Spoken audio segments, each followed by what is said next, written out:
remember my dad saying at the time, you have a Cadillac taste on a Volkswagen pocketbook.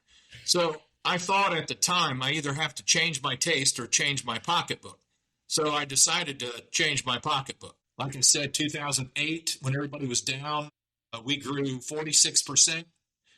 I bought these big buttons that everybody had to wear, and it said, "We don't participate in the recession." And we just kept chugging along, and we did not hunker down. We did not lay off. We hired. We bought new trucks. We just excelled. 46%.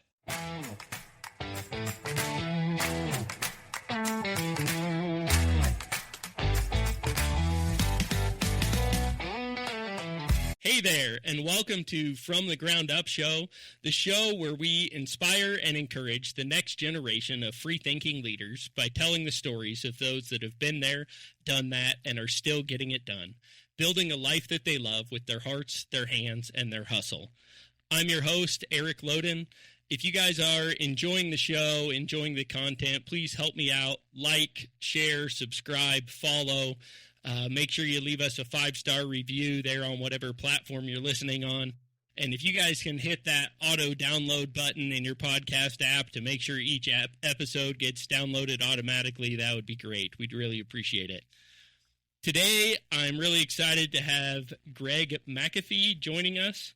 Greg started McAfee Heating, Air, and Plumbing and ran that business for many years before recently selling in an incredible exit. He has also founded and manages Platinum RV Storage. Greg is a husband, a father, and a Christian. So, Greg, thanks for joining me. Hey, thanks for having me on. I appreciate it. Great. Well, we will dive right in. We start every show getting to know a little bit about you. So can you tell us a little bit about your life growing up? What was childhood like?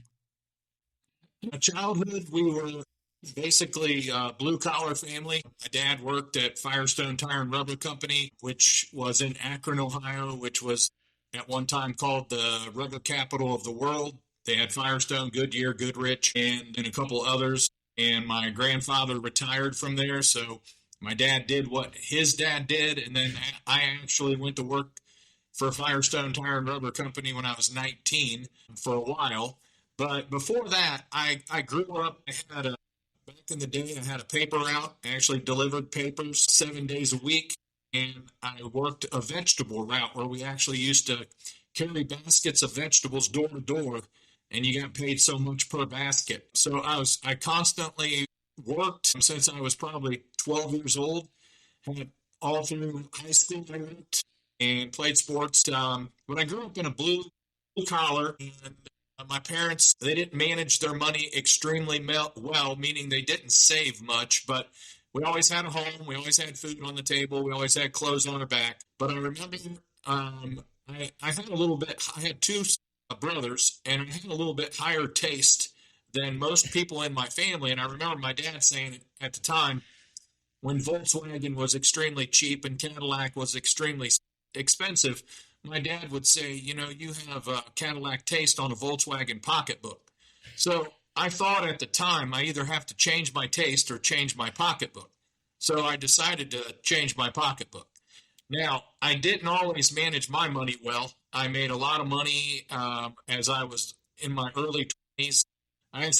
Let me back up a little bit. I worked at Firestone for a few years and realized I didn't want to do that the rest of my life. So I told my dad, I said, we were working together in the same warehouse because I moved to Dayton, Ohio, and that's where I went to work. I was from north of Dayton, Ohio, and city called Mansfield, Ohio.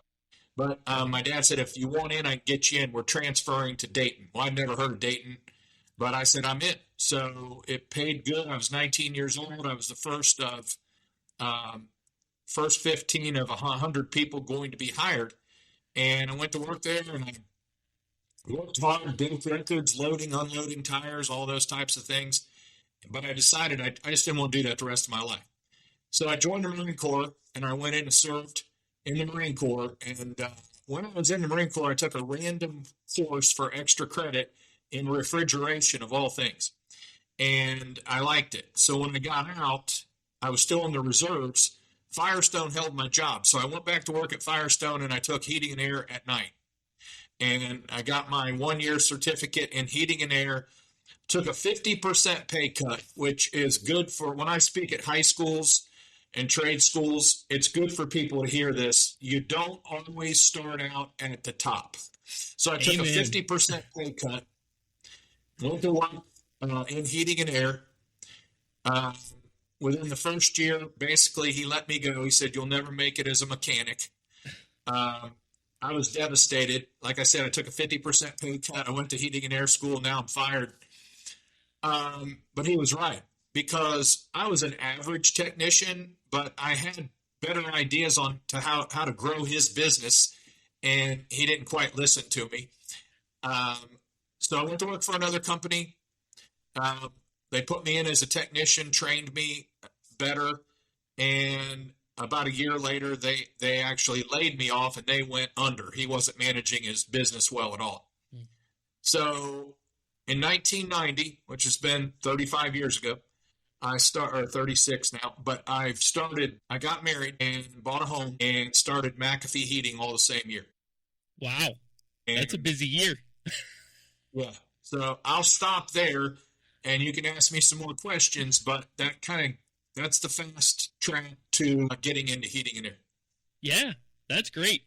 Well, with going to work for Firestone at 19, the heating and air conditioning technical school, I'm assuming there was no formal college education in there. Is that correct? No. Marine Corps I took the easy way out, joined the Marine Corps, but no college, just trade school, and never took a business course in my life. Wasn't from a family of money, as I said. Was in Dayton, Ohio, so I had no name recognition when I started, and really did not have enough heating and air experience. If I was coaching people today, which I do, I would tell them, get a little bit more experience before you go out on your own, but it seemed to work okay. Yeah, clearly you've wound up in a good spot. You made do with what you had. What was it you did in the Marine Corps? I was in communications. Basically, I was a grunt and carried a radio on my back. So it's kind of a funny story, because today I have my own podcast. I speak a lot, teach a lot, and I didn't do well in school. I hated school. It was boring to me, like a lot of other people. But the problem was, when you do that, you don't really study hard enough or learn enough in school, and then later on you have to pay for it to learn. It was free then, and you didn't take advantage of it, and then later you've got to pay for classes. I really had a very poor vocabulary, and so I took a lot of vocabulary classes and English classes, and I get asked often today, did you major in communications? I was like, yeah, in the Marine Corps. I carried a radio. So, basically, if you use the word self-taught, I'm self-taught. Great. I actually spoke to a group of students yesterday, and that was one of the things I told them was, right now in my life today, I spend an incredible amount of money on education, and I wish that I could go back to when I was being educated for free. I did well in school. I worked hard in school, but I did not leverage the opportunity that I had. I did what I had to do to get through school and get the grade. I did not see the incredible opportunity to gain that knowledge, and I wish I would have done so.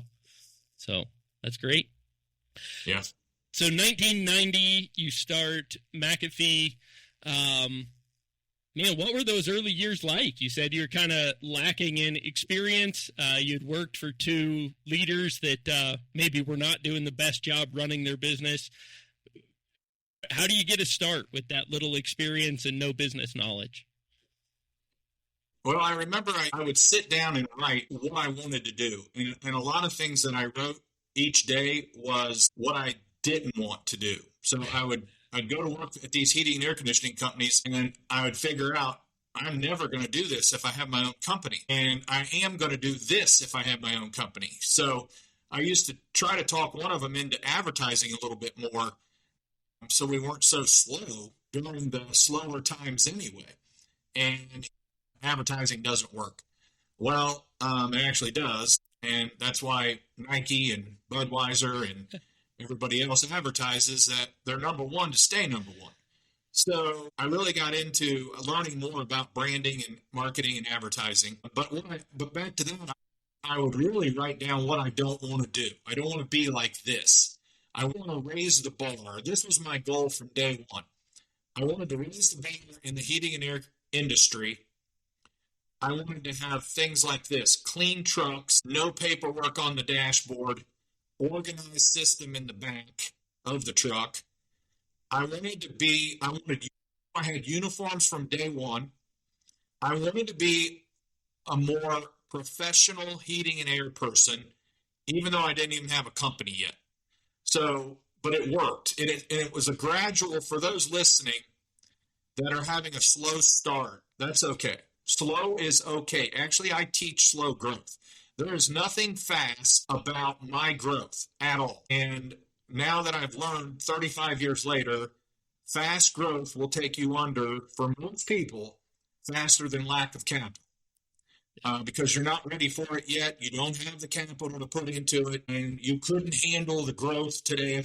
I mean, people have problems hiring one person, and so imagine trying to hire 10 at once. So fast growth isn't necessarily good. Now, there's 1% out there that can really handle it, and they do well with it, and they take off, especially those in hotter climates who are very business savvy.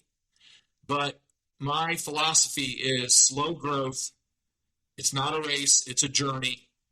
Keep doing what got us where we got to, was taking care of people better than anyone else and doing things others weren't willing to do.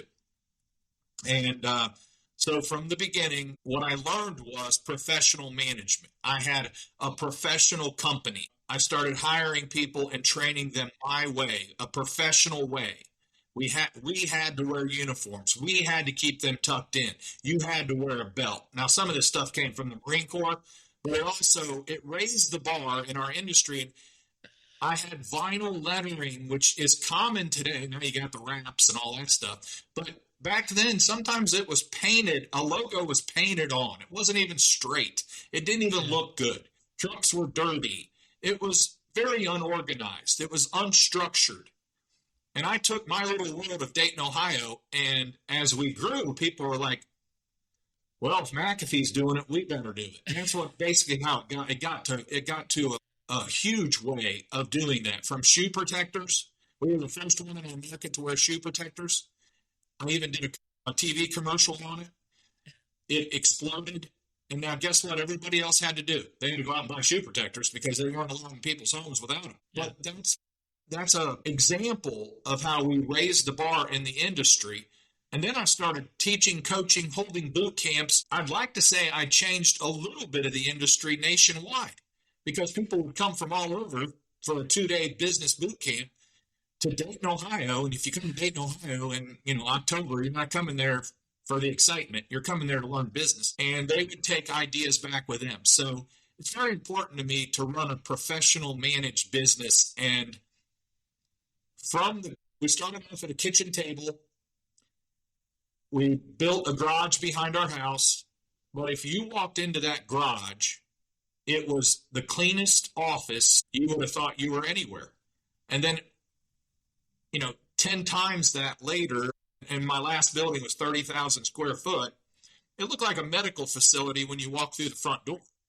It was just clean and professional. And I always said, if customers come through my door, they know we keep our office clean. They know we're going to keep their home clean. And we did. We always tried to leave the area around the furnace cleaner than what we found it. And like I said, I joke about it today when I say it must have worked. Well, it worked extremely well because we were number one for 10 years in our market. And I can explain to you how we measured that and got to number one. But when you hear me say it must have worked, it's kind of a smart aleck remark that it definitely worked. That's incredible. It sounds like you run a tight ship, and it sounds like it'd be a great place to work. So can you tell us the process of building that business? I know you finished your career with a massive, thriving business, but you mentioned you went from the kitchen table to a 30,000 square foot warehouse. What were the major steps along the way? Kind of, how did things start, and when did they really start to escalate? Yeah, first couple of years. First year and a half, I was by myself, and I made hundreds of phone calls. Back then, it was mostly landline, and we actually had what was called a crisscross directory. It was a big, thick blue book, and it had everybody's landline in it according to your street. So I could just start on one street and go down and call every house. And I did. Like on Tuesdays and Thursdays, I made phone calls, and Monday and Wednesdays, I went outdoor and knocked on doors. And I knocked on both residential and shopping centers. I just go to shopping centers and knock on doors and say, hey, do you guys need anything done with your heating and air? I mean, believe it or not, a lot of people said, well, yeah, if you could change my filters for me. I mean, that was a job. Yeah. Or if my belts are making a noise and I'd replace belts or whatever.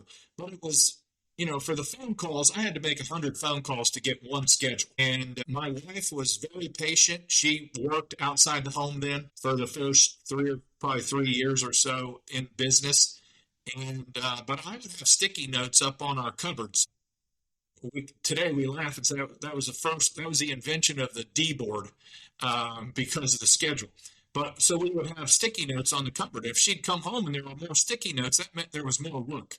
So she never complained. And she was a great partner all the way through in business. And I'll get back to your question here in a minute, but it's very important for guys to know if you don't have the support from home, your business is probably going to fail. So you've got to be on the same team, and you've got to have good support, because there is a lot of balance in a business with family and business. And if you neglect one will go under. If you neglect the other, it will go under. So either you lose your family or you lose your business. So it's very important to balance properly. You can't give more time to one than the other if you want a successful business. I did whatever it took for the first couple of years. I hired my first employee somewhere in year 2. He knew nothing about heating and air. I trained him. He stayed with me over 10 years. A lot of the things we did all the way for 35 years, we adopted from him. He was extremely meticulous. We started pre-bending copper line sets, tubing, and all that stuff from him. I would invest in the benders, and he would do it. And stuff like that stuck all the way through my company. I'm always about new ideas and doing things better than anyone else. So I trained him, and then we got in, like year 2 or 3. Year 3, started having a lot of phone calls, and I don't know what a lot means back then, maybe 5, for air duct cleaning. And I thought, man, I'm getting more phone calls for air duct cleaning than I am heating and air. So I found an air duct cleaning truck. I refurbished it, and we started doing air duct cleaning. It was perfect timing. There were only 2 other companies doing it, and they weren't doing it right. And within the first 2 years of air duct cleaning, we had 2 trucks on the road, 4 guys, two per truck, and it just took off, and we killed it all the way. We still do it today. And so that was an added service. You got to be open. You got to be open to things, and you got to figure it out, because if you don't figure it out, somebody else will. And I've always been open to that. And I don't care who comes up with the idea. And I pay people for ideas, if it's a good one and it sticks. So we constantly were coming up with things nobody else was thinking of. And along the way, probably one of the biggest things we ever did, we called it the 8 to 8 same great rate. And we came out with this in 2003. And at the time, we were doing 3.5 million. And when we came out with 8 to 8 at the same great rate, we skipped 4 million and went to like 5.4 in 1 year. So 8 to 8 was the greatest thing I ever did. And that means that from 8 to 8, we charged the same rate. We didn't charge overtime, Monday through Friday. So 8 o'clock's typically the most coveted time for people to want. That way they can get their system serviced or fixed, and then they can get to work. Well, it became between 5 and 8 was the most coveted, because now I can get home. I don't have to rush, and you can work or fix on, service my system after hours at the same great rate. And it just took off. And we took more market share over the next 5 years, believe it or not, nobody came up with anything. Nobody tried to compete with it. I guess they didn't think it would work, like everything else that's very successful. And we killed it. And that was just one of the things we did differently than any other heating and air conditioning company, not just in our market, but nationally. Again, thinking outside the box. What does your customer want? I was actually in a class in an entrepreneur center. They asked the question, what could you do for your customer that no one else is doing? And when it got to me, and I was the only heating and air guy out of about 75 companies, I just turned it around and I said, what do you guys want from your heating and air company, residential heating and air conditioning company? And it was unanimous. We want after hour service. And they didn't even say at the same great rate. We came up with it. We just added it. But the 8 to 8 same great rate stuck. It was catchy. You're the 8 to 8 guy, and I would have people come up to me in restaurants and, you're the 8 to 8 guy. I became known as the 8 to 8 guy. And because I did a lot of advertising and I was in a lot of the ads back then. And the funny one was this guy came up to me and got husband and wife, and they had a little baby. And they said, we nicknamed our baby 8 to 8. And I go, what? And they said, yeah, he sleeps from 8 to 8. I mean, it was just funny. And whatever sticks, whatever people can remember, whatever they want, you figure out a way to give it to them. Yeah. So, long story short, I will say this, nothing came easy for me. Nothing was handed to me. Nobody gave me $1 and said, here, put it in your account. I'll help you grow. Nothing. A lot of things we tried failed. We tried chimney cleaning. That was a big failure. I bought a window company thinking I could turn it into home improvement with heating and air. That failed. We tried a lot of different things. We tried carpet cleaning. That actually did pretty well. I couldn't compete with the big boys, and my emphasis was more on heating and air, so I didn't want to take away from that. So we sold that. But if you don't try things, you'll never know, and if you don't fail, you'll never know. Failure to me is just what Thomas Edison said about. It's just another way to figure out how to make a light bulb. Yeah. And he failed hundreds of times making a light bulb, if not thousands. So failure doesn't bother someone who's a go-getter. It's just there's got to be another way. So we put a lot of emphasis on heating and air conditioning, trying to be the best heating and air conditioning company. For many years, we lost money. I personally invested everything I made profit-wise when we started making profits back into the company for growth. So I took a very small salary and I invested everything back in. And probably about year 15, we kind of started having, milestone, if you want to call it, we started winning a lot of awards, which got our name out there more, even though we were advertised. I've always spent somewhere between, on average, 6 to 8% of gross revenue on advertising and marketing. So it was 6 to 8% no matter how much we did. I didn't vary. It didn't change. And what we did well was I always had an advertising plan that we would come up with by November for the next year. I mean, it was done by November. Started working on it September, October, and by November it was done and ready to go. And it was an all-year plan. It wasn't off the cuff where a lot of guys sit around and maybe we should advertise. No, it's too late if you're thinking that. You should already have advertised, or you should have already had your media bought and ready to put out to market by then. And that's what we did. We scheduled it January through December. Okay. So we had a plan. That goes back to professional management. I don't know if that was a God thing for me or a Marine Corps thing, be ready at all times. Readiness is very important for me, or just a gift. But I was doing things that most people couldn't conceive, and they were much smarter than me. They were much better at heating and air than me, and many times they had much better people and better buildings and all that stuff than me. But I don't know if they just don't take the time to think. And I've read over 1,200 books today. I've read some really good books on John Maxwell talks about thinking for a change. Yeah. And I've read almost every book genre. I got to meet him several times and read his first book, Think on These Things. So I would go away, and I do this here today. I mean, I have a time where I just look out my window and think. We avoid that sometimes because thinking can be strenuous, and thinking is very important in business. Yeah.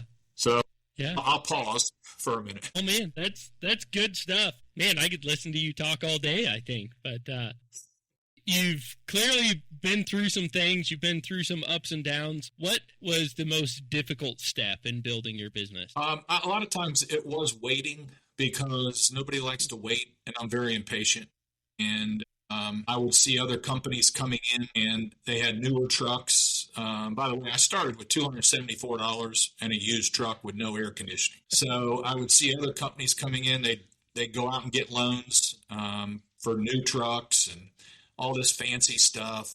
I'd see them going down the road, and I'd pass them, and I'd like, man, what am I doing wrong? And I tell people all the time today, you're not doing anything wrong. I wasn't doing anything. It wasn't a matter of if I was going to succeed. It was a matter of when I was going to succeed. It just takes time. And as you nurture it, I talked about in a podcast the other day about the bamboo tree. You know, you got to water it, nurture it, fertilize it for 5 years before anything comes up from the ground. Because everything's going down the first 5 years to build a strong root system so it can withhold the 80-foot tree that's about to blossom in 5 months after the 5th year, which is crazy. Yeah. But that's a business. That's a business. When you have a strong foundation and you build a strong foundation, then it's ready for your growth when you're ready to grow. And so the toughest thing for me was waiting. The toughest thing also for me was probably hiring. You know, nobody really takes a hiring class. Mm-hmm. Even those who go to college to have a business, they don't take a hiring class. They don't know how to hire. And so people would come in and apply for a job, and they were aggressive, or they were motivated, rather, not aggressive. And if they were in the Marine Corps, I'd hire them. Well, most of the time, that was not a good hire. So, you know, you've probably heard this, but I teach hire slow, you know, fire faster, because we keep people too long and we hire them too fast. And we don't know how to train them properly. So, you know, if you ask a lot of people, what's your biggest challenge? They'll say people. But people's not the challenge. It's you managing people that is the challenge. Mm-hmm. And we don't take time to understand that concept and learn how to hire properly, which we did at the end. And I can give your audience a few tips on hiring, which has really helped us. Yeah, that's great. And then training. Once you get the right person hired, training them is the key. A lot of companies will hire someone, they've got a little bit of experience, and they'll throw them out of a truck. They'll throw them in a truck in 2 days and say, go. Well, then they wonder why their culture is all screwed up, because they just took someone from another culture. And I always explain culture real quickly, like Thanksgiving dinner. If you have a spouse or a significant other and you go to their Thanksgiving dinner or Christmas, it's going to be totally different than how you do your family's Thanksgiving or Christmas. That's called culture. You're not going to go into theirs and go, hey, let's do it the way we do it, because that's their culture. That's what they're used to. That's what they're comfortable with. That's what they like. Companies have the same kind of culture. Yeah. So you're mixing culture when you do that, and it's not healthy for a business at all. So that's why a lot of times we'd rather hire someone that has zero experience so we can train them in our culture than to bring another culture in and try to retrain culture in from another company, and they're not used to showing up on time, and they're not used to doing this right, and they're not used to doing that, or tucking their shirts in, or wearing a belt, and wearing work boots. And if you wear a hat, it's got to be a company hat. If you're going to unbutton your shirt more than one button, you better have a T-shirt on, and all those types of little things that we did. Yeah, it was a very tight ship, but believe it or not, people enjoy the guardrails of professionalism once they get used to it. If you don't, and you just throw someone in a truck, then don't be disappointed because they're going to do things exactly the way they were taught and the culture of the last company they worked for, or sometimes the last culture of the two or three companies they worked for. And then you've got a mess because it takes a long time. It takes years to form the culture you want, and it can be destroyed in half that time. Yeah. And you know whose fault it is? It's the owner's fault. It's the president's fault. It's the manager's fault. Whoever. And typically, I say it's the leader's fault. And you allowed it. You got in a hurry. You wanted to put someone in a truck to make more money and run calls and all that stuff. This side's not even understanding how they run calls. I mean, just to give you an idea, when we hire someone at McAfee with experience, it was somewhere around 60 to 90 days before they were actually, we'd give them a truck to drive home, but it was 60 to 90 days before they were running calls on their own.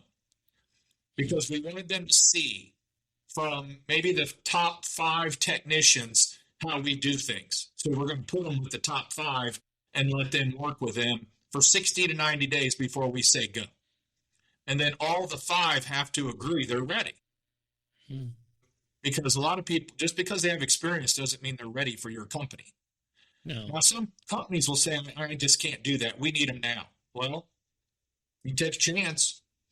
97% of companies today go out of business in the first 10 years.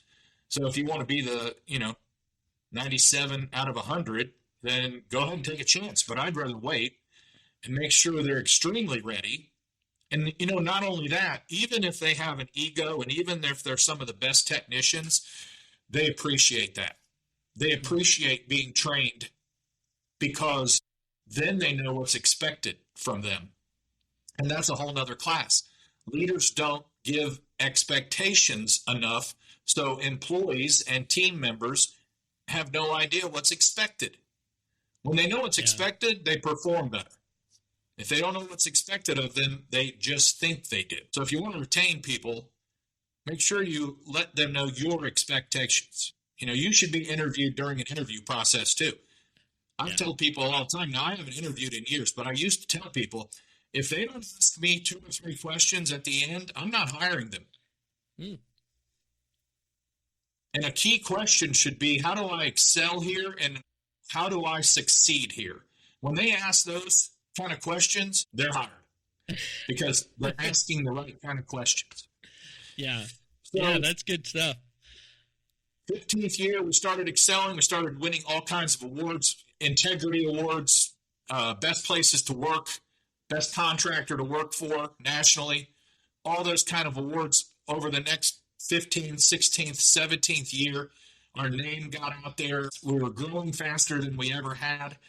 Like I said, 2008, when everybody was down, we grew 46% because I bought these big buttons that everybody had to wear, and it said, we don't participate in the recession. And we just kept chugging along, and we did not hunker down. We did not lay off. We hired. We bought new trucks. We just excelled, 46%. And the average company in 2008 was somewhere between a -5 and a 5% growth, and that's it. And we were up 46%. So I knew then, that we got something here. And if you just continue to think differently and give people what they want, you'll continue to grow in a very healthy way. Good stuff. Well, I know in our company, when I was running it, I always said I'd way rather hire someone without experience and train to do them my way than hire somebody with experience and have to fix all their bad habits. So I can relate to that, but it sounds like you really have your hiring dialed in. I'm guessing that was earned through, hard-lived experiences. If someone identifies an issue of culture in their business, and they have not set those expectations, have hired too quickly, and kind of the train's already on the tracks and rolling. Do you have any advice for someone trying to correct that culture and bring it back? I think if you're starting from scratch, it's maybe a little bit easier to set that culture you want, but how do you correct it when it's gone off the rails? Well, it starts at the interview process. For the most part, in our market, there were over 500 heating and air conditioning companies. We didn't start plumbing till the last year in biz when I owned McAfee over the last year. So it was strictly heating and air conditioning, air duct cleaning, and then we had a full-blown sheet metal shop where everything was custom fabrication. So it starts at the interview process, and this is what a lot of people don't understand. So when you have 500 heating and air conditioning companies, you realize that probably 20% or less have brick and mortar. They're more of established companies. So you know who they are in your market, and you know who you compete against. So if they came from those companies, typically you should know as an owner or as a manager in a company interviewing, you should know a little bit about that company. So I ask questions like, tell me more about how you did this. Tell me what happened when you did this. What time were you supposed to arrive at the job? I mean, I'm gathering information. I'm not correcting anything or anything like that. I'm gathering information. So if it does come down to we actually hire these people, then we would say, hey, if you remember at the interview process, you told me this.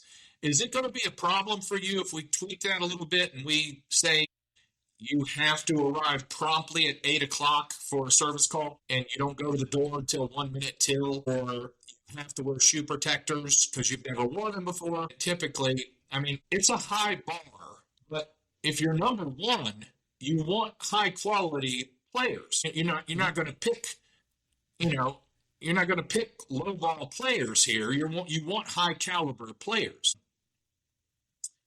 So. And again, every culture is different. I won an award once, and I was on the panel with other award winners, and the one company said, you couldn't work for our company. And I said, why not? And she said, we don't allow facial hair.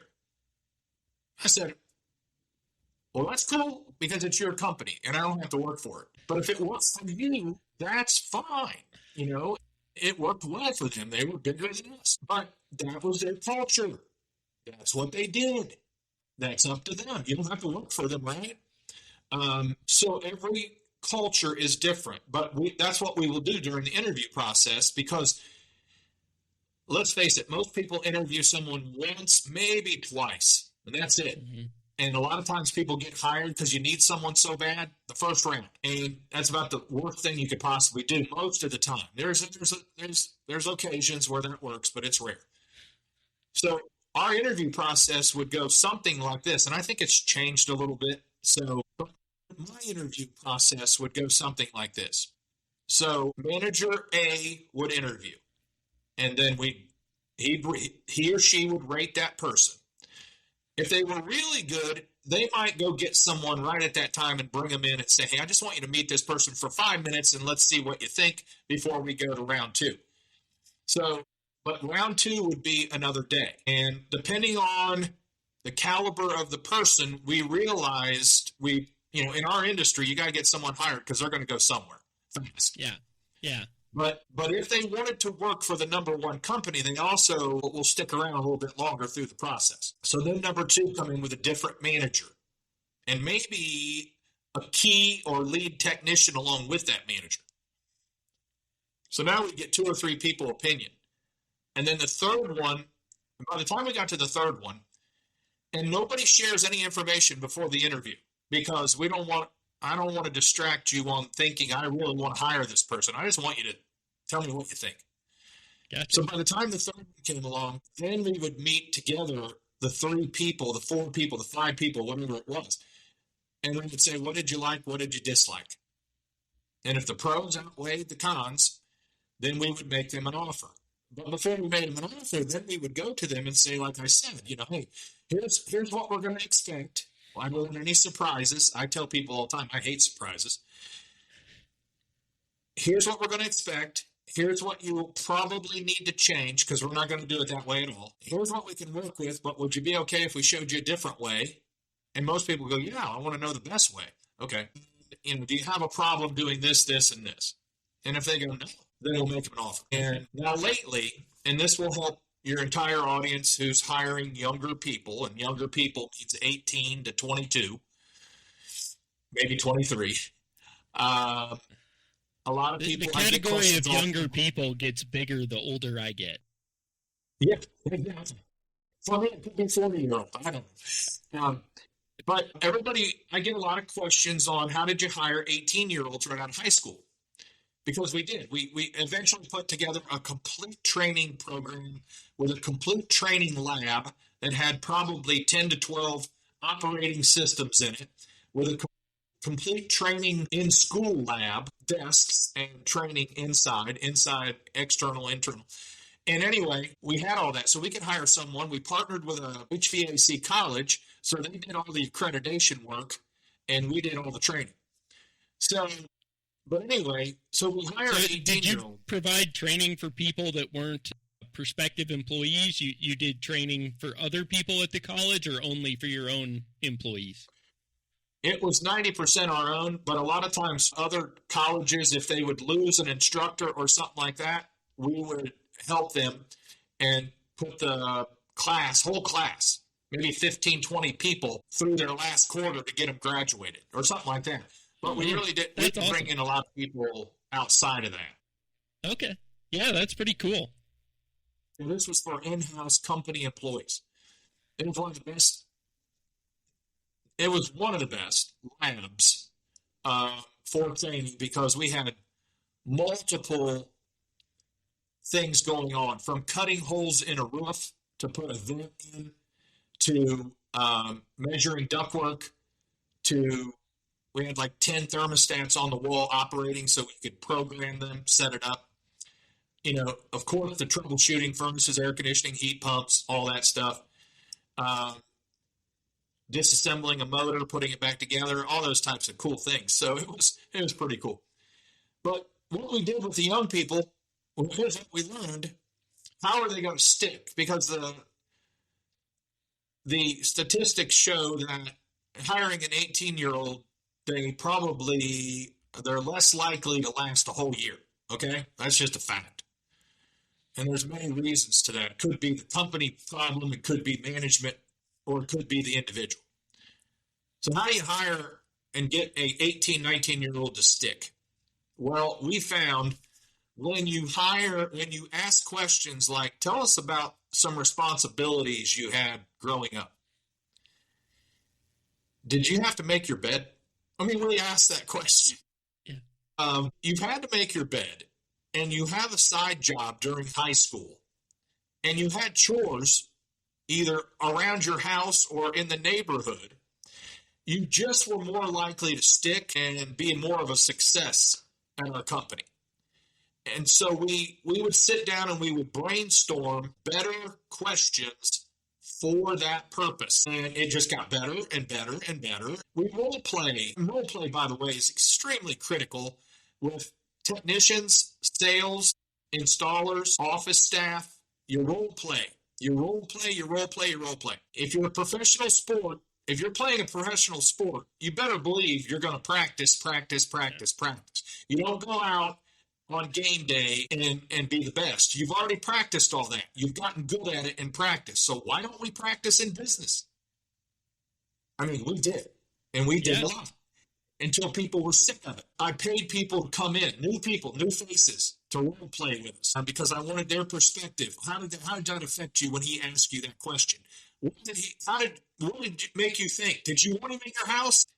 Because if we can get good at it in role playing, and we can make mistakes after mistakes after mistakes in role playing, then when it's live and we're in the home, because we did 95% residential, we're going to be fine-tuned, crisp, clean, sharp, ready to answer the question. Eye-to-eye contact, not looking down, good handshakes, all those types of things. Ask good questions, all those types of things. Called practice. It's called role playing. And my whole company did that. And we did it quite often, especially within certain departments like sales. So, those types of things differentiate you from everyone else. The new employees coming on, they don't know any different, but the older ones coming on, they do. And again, some of them stick, some of them don't. I can tell you from interviewing many, many people over the years, you heard the old saying, it's harder to teach an old dog new tricks. And there are new tricks. Business changes annually. I mean, business changes as fast as my cell phone changes. Yeah. And nobody knows that. Some companies are still doing business the way their dad did, the way their grandpa did, and they wonder why they're not growing. You got to change. You got to adapt, and you got to figure it out. That's your job as an owner. You figure it out. Take classes. Hire a coach. I told someone the other day, I said, I figured it up. I probably had 15 coaches from 1992 to 2024, and I had 4 boards of advisors with 3 people on the board. They had a contract for 2-year contract. So for many years, I had a board of advisors, and these people were not affiliated with heating and air. They were business gurus in many different areas, and they advised me. I had, 4 meetings a year, 4-hour meetings. We had an agenda. I was ready to rock. I paid them anywhere. It started off like $500 a meeting to $2,000 a meeting. And I'm a sponge on how to improve this. I would pay people we do full focus groups. I pay people to come in and watch our new commercials. When I brought like 6 people in to watch a new commercial we did and they cried, I knew it was a home run, because when you touch hearts with children and feelings, and when you're touching hearts, you're going to change people, and they're going to want to do business with you, and they're like no other. And it's crazy. And I didn't do it for that reason. I had no idea people would cry. And it's just cool stuff. But if I wouldn't brought the focus group in, paid people to come in and say, hey, sit down for an hour. We want to talk to you about our strategy here and show you a couple new commercials we developed, which we called Super Bowl commercials, because we were actually on the Super Bowl, in our area 3 times. Oh, wow. So they were Super Bowl material, and they were high quality, and we paid for it. Now, we didn't pay millions, but we paid hundreds of thousands, and it was just a well-worth investment. If you're going to be the best, you better look the best. You better fit, you better roll the best of what you do, and people think of you as the best. And that's what I wanted to be known for. So I was willing to think outside the box and do things that nobody was doing in heating and air until we did them. And that's another story. I used to get aggravated people copying off of us until I realized at least they're doing it right now. At least they're more professional. Yeah. I can't help it. They can't think for themselves. But anyway, it's just a lot of fun. I'd rather have somebody copying me than me trying to chase them. Yeah. It's no wonder you built such a successful company. Just listening to you, you got me fired up. I want to start a new business just to implement some of these ideas you've got around hiring and training. And we hired a lot of young people as well. And my biggest threat was the girlfriend. We'd hire an 8-10-year-old. They'd fit our culture. We'd get them trained. They'd be doing great. And then they'd get a new girlfriend that wanted to move. Yeah. A lot of times, by the way, we would bring in the girlfriend or the wife during the final interview process to make sure they were on board. We are a seasonal emergency business. Is it going to be a problem for your spouse to work overtime? Because if it is, we need to know now, because we do work overtime. Yeah. I mean, again, you're setting expectations. A lot of the spouses would say that have been with us a long time. They would say, I'll never forget you bringing me in. That really helped me understand why you did what you did. And it wasn't a perfect place to work by any means, and I'm far from a perfect owner, manager, president. But I tried to just think outside the box, and I did learn that when people know their expectations, no matter where they sit or what seat on the bus they're in, whether they're a spouse of an employee or an employee or in the office or in the field, when you know your expectations, you'll perform at a higher level. Yeah. And you won't be disappointed, and you won't have any surprises. Because if there's surprises, then we drop the ball. Man, It's that not a is. secret. I tell the business owners, it's not a secret what you do. Let people know. Let people know. I let people know when we're making money. I let people know when we're losing money. And it wasn't a secret. I never really shared how much. I think there's some things that are confidential, but if we made money, I also was able to share through bonuses when we did make money. But when we didn't make money, guess what? There wasn't a bonus. So, you got to have skin in the game. You'll get it Yeah. if it's there. And if it's not, we need to work smarter and figure out how to make more money so we can all make bonuses. Yeah. Yeah, good stuff. I know that was a key part of how I ran my business as well, was performance-based pay structures. And man, we win as a team, we lose as a team. I'm the owner. I take the biggest risk. Everybody needs to have a base pay structure that covers their bills, takes care of their families. But if you help me win, you're going to win. And if we're not winning as a team, things are going to be tight. Yeah. Yeah. And you got to make it. It's a McAfee. We ran a tight ship, but you got to have some fun. Yeah. We were constantly having some cool stuff going on, from volunteering. We supported our community, I say hugely. Children and families, we supported our community from day one. I supported Little League teams first year in business, and it just grew and grew and grew and grew and grew. And so we did a lot of support of charity, and together they volunteered. We did a truck or treat event for the last 10 years where our parking lot was a 1/4-mile track basically around the building. And we would have truck or treat. Other companies, a couple of heating and air, but very few. Mostly, other companies would come in and they would decorate their trucks and themselves for Halloween and give out candy or have games for kids. And we had 3,000 to 4,000 people in our parking lot on our property for 4 hours, very safe, Saturday during the day. A lot of police officers, we support FOP, all those types of things. It was a very safe place for children to come and have fun and get candy.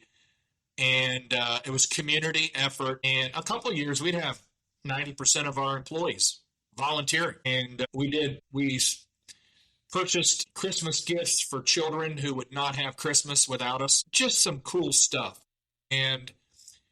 And then we'd have like chili cook-offs and, cookouts. We'd deliver to the field guys food. Just did a lot of stuff for fun. So you got to make it fun. You can be serious. You got to have a profitable business to stay in business, but you can also have a lot of fun. That's great. That's some really good stuff. Like I said, you got me all fired up and ready to go here. So was there something that significantly delayed your growth? And if so, how would you handle it differently if you had to do it over again? Well, I guess the main thing for me, I'm very energetic, very motivated, and very outspoken. That's good and bad. So in 2020, I said something. 2020 was a very sensitive time in America for many different reasons. And I said something on my personal Facebook, very sensitive, very insensitive during a sensitive time. I like to word it that way. And I could have said that today and probably got a little bit of backlash. I could have said it 10 years ago and got zero backlash. But saying it during that time of 2020, it went viral, and I got attacked personally, business-wise, and everything else. I recovered well. Within the next 4 years, we grew 88%. That year, 2020, I took a hit, lost some customers, lost some employees. Didn't lose my confidence, but boy, it knocked the wind out of me, because it was one of those things where if you wouldn't have opened your mouth, Greg, you wouldn't be in this situation. I also, there was a few employees that came back, and there were quite a few customers that came back after they realized, wow, I mean, the next big thing after me was bigger than me. But anyway, if you ask me what would I do differently, probably lay low on exactly how I think. And even though what I said ended up, I don't know, I use the word 90%, but probably 90% true. Um, Even though it's true, you don't have to say everything. Just lay low. You're a business person. You can't you can't be too political, and you can't say everything you think as a business person because the limelight's on you, and your customers think differently than you. And I found that out the hard way. And so that was the biggest thing in my career that definitely moved my cheese that I wish I would have done differently or not done. But the rest, I mean, I just come from a different kind of background, the way I was raised. Failure does not stop me. I was told that I couldn't do this, that I couldn't start a business. I was told I didn't have enough education. I was told that I would fail, and that just motivates me. I don't, anything like that, any failure, wipe it off, get up, wipe yourself off, get up, and let's keep going. And that's just what I did every time we failed. And I had many things go wrong in business. We were building our first building. All the framing was up, and I was over there like chalking off my office, so because I was going to bring some family over and show them what my office was going to be. And I left to go home and eat lunch, and I got a phone call, and they said, your business collapsed. Your building collapsed. I no, it didn't. I was just there. They go, yeah, it collapsed. And it did. It just collapsed. They didn't have enough supports on the wall. Fortunately, I wasn't in it.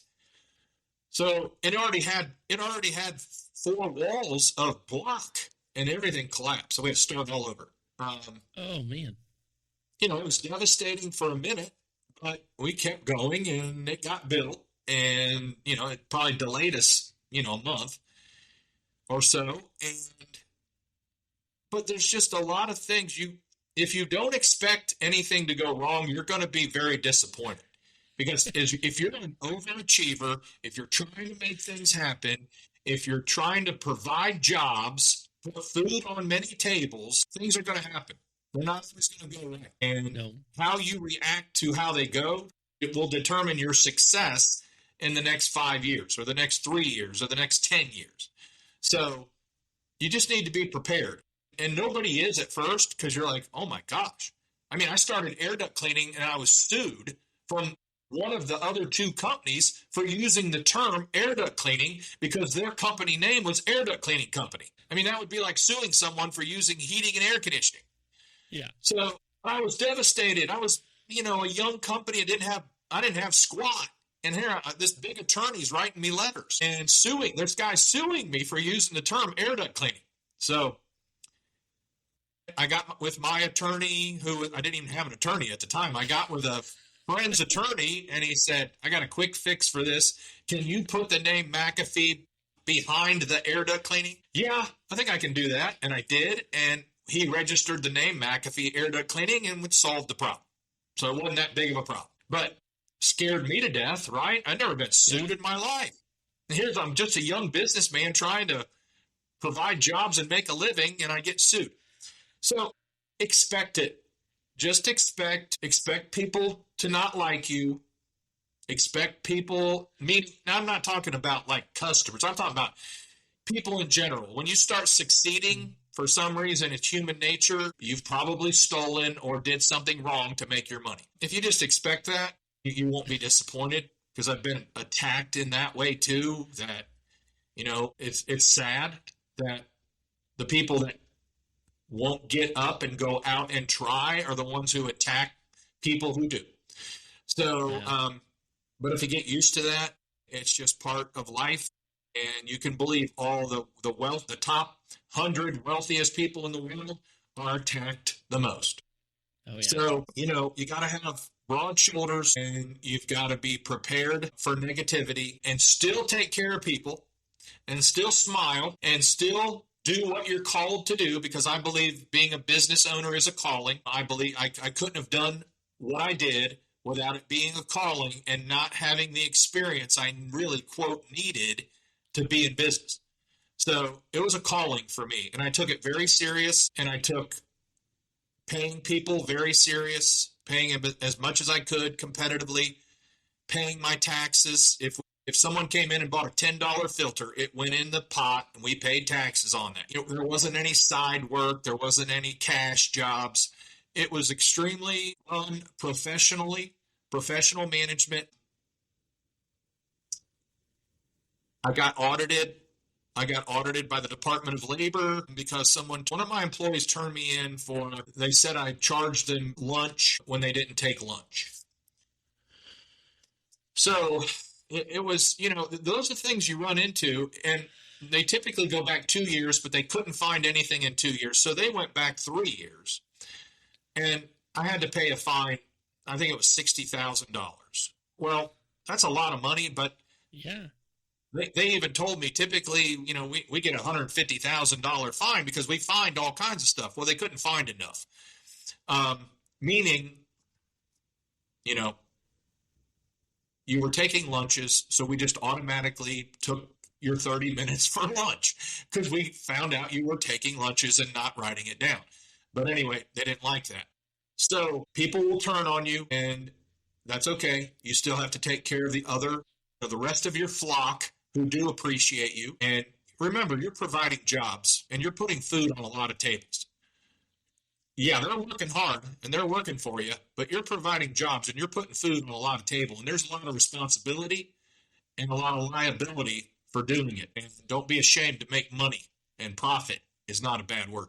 That's a mouthful. There's a lot there. Yeah, I don't know what I have to add to that. Everything you just said, you nailed it. There's a lot there. Is there something, you kind of brought in a few things there, but when things get really hard, when you're feeling attacked, when you're dealing with, people turning their back on you, getting reported when you're not doing anything wrong, doing everything above board and the best that you can, what is it inside of you that gives you the motivation to just keep grinding it out and keep pushing instead of giving up? Well, first of all, a lot of prayer. You mentioned at the beginning, I'm a Christian. I became a Christian 2 years before I started my company and got married. And so prayer is the key. It definitely helps me. I have good family support. I've got my wife, my children, who are adult children now. I've got good family support. But there's also just something that, you're just kind of made with. A lot of entrepreneurs have it, and there's a toughness about not quitting. You just can't quit. And the more people tell you that you'll fail, the stronger you become, or the more obstacles you have to go through, the stronger you become. And when you realize, because I study successful people, so I just did a podcast called The Big Three, where I did Bill Gates and Steve Jobs and Jeff Bezos. And I wanted to know how their first 5 years of business went. So that's what I talked about for 30 minutes. And they all had obstacles. Nobody was they weren't born with a silver spoon. Bill Gates was the closest, but his first business failed horribly. And then he started Microsoft. Jeff Bezos, he left a good job to start Amazon. And he told his mom and dad, if you loan me money, there's only a 70% chance I won't pay you back. They loaned him like $350,000. They're worth $30 billion today from that investment in Amazon. But he was working with a door, an interior door, over 2 pieces of wood. That was his desk. And then you got Steve Jobs. Sold his Volkswagen van for $1,500, and then his partner sold his Hewlett-Packard calculator back then for $600. So they started with $2,100. And yeah, that could have been worth maybe $5,000 today, but they started with nothing. These guys started with nothing. They had tenacity. Doors were shut in their face. They were told that you can't sell books online. And the biggest bookstore in the United States sued Amazon because they didn't like that. We didn't think of it first. And so they had a lot of obstacles. You ask, how do I get through that? There's no S. I always say there's no S on my chest. If there was, it would stand for struggler. But there's just a tenacity and a never give up attitude where you're just going to plow through and get it done. And regardless, I say, when McAfee, there's blood, sweat, and tears spread all through that 35 years. But I kept going. I was hoping the positive part of it would override the blood, sweat, and tears. And there were some exciting times. There were some celebrations. There was when you grow 88% in 3 years, when you're at the top of your game, there's profit where you go, I never dreamed I would take this much money out of my business. Yeah. There's profit. That's why I say profit is a good thing. I invested it for years back in the business. Instead, if you're an S corporation, you're paying taxes on it, right? And you're investing your money right back in the company so it would grow because you didn't want to fail. And you were willing to live on less. And you told your family, we're only going to take 2 and 3 day weekends for the next 5 years. We're not going on a long vacation. Yeah. And they were okay with that. And they supported you. So later on, I get emotional here because I love family, but then you take care of them later. Thanks. We got to go out to eat after the sale of my business, and we got to go out to a really nice place and rented this really private room in this really nice place. And I took my key leadership team and my family, and I wrote a page about each one of them individually and read it as my eyes were sweating the entire time and got through it because I appreciated all of them, especially my family, dealing with what they had to deal with for years in order for us to get to the place which is today, and it paid off extremely well. Plus, what I didn't mention real quick, so 2020, I get attacked. 2021, I'm taking care of 2 elderly parents, and I start having cold chest pains in my right upper shoulder. Mm-hmm. Everything I Googled was stress. It would dissipate, go away. I worked almost every Saturday unless we were out of town. And it got to be full Saturdays, and then eventually I was out of there by noon. But I love going in on Saturdays. It's a time to think and a lot less stress. And I go in on a Saturday, and I go to lift my hands to type, and I couldn't lift my hands. So I call my wife real quick, and I say, I'm going to the emergency room because something's really wrong. Yeah. Well, sure enough, the first 2 tests they did, I got in the emergency room fast. First 2 tests were negative.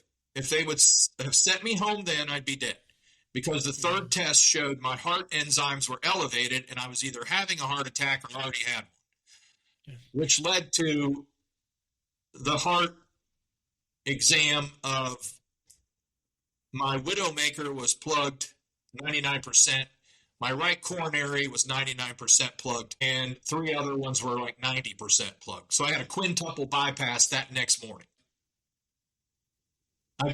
Everything went well through the surgery. I go home. My wife was all ready to help me mend. She came down with COVID, but not only COVID pneumonia. This was November of 21. And she was in hospital 19 days. She almost died. I actually, in my recovery of a quintuple bypass, I was able to sneak into the hospital a couple times because of a doctor friend who said, you need to get her on ivermectin, which was illegal. Within 3 days, the black circles around her eyes started clearing up, and she came home, and for the most part, she's doing extremely well. But it really affected her. But she was almost dead. So my kids almost lost both parents within 30. That makes you think differently right there. Yeah. So when not attack, but when they question, why would you sell your business to private equity? I say that's a terrible question to ask certain people because you don't know their circumstances. You don't know their kids do not want to come into the business and that they're doing their own gig and they're very happy doing their own gig and they don't want to work in my company.